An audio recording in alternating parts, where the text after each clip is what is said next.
caramelized carrot soup. Now, when you see caramelized, in almost all cases, they're wrong.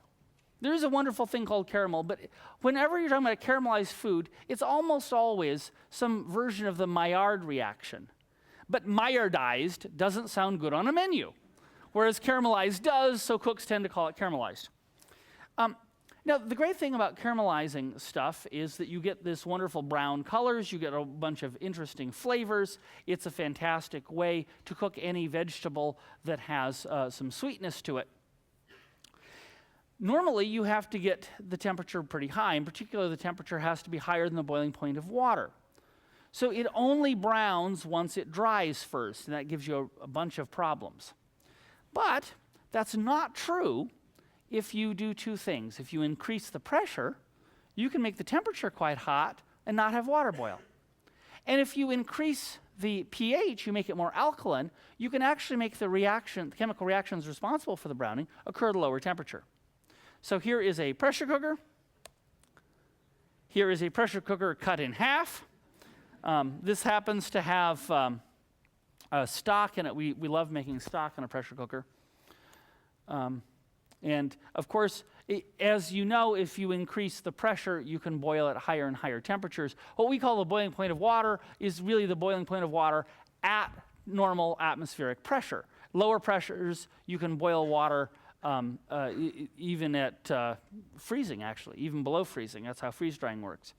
And you can boil it, obviously, at higher pressures. So if you typically use about 15 pounds over pressure, that means you've about doubled the atmospheric pressure.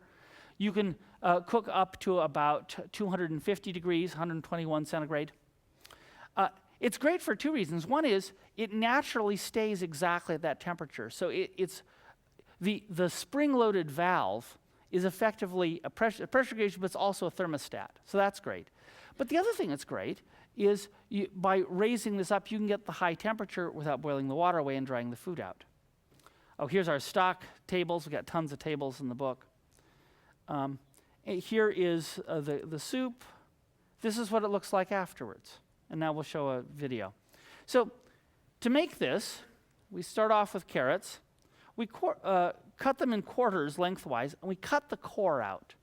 And the reason for this is the core actually is substantially more bitter than the rest. If you make carrot juice, try cutting the core out. You'll be amazed.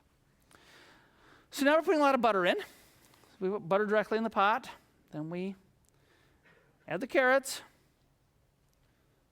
Stir well.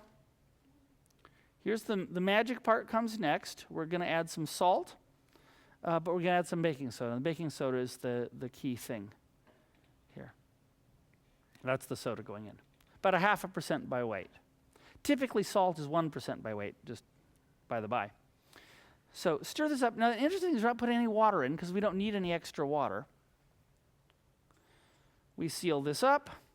We bring it up to pressure. Little red line tells us we're bringing it up to pressure. Cooks for about 20 minutes. It comes out, and it's now browned. And not only is it browned on the outside, it's actually browned all the way through. So we've caramelized carrots. Now, what we do next to make the soup is we simply put it in a blender and grind it up.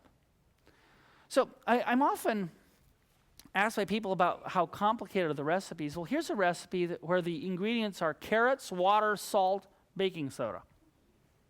It's pretty simple, but it's also fantastic. And we've had the pleasure of cooking this for some of the best chefs in the world, and they're amazed.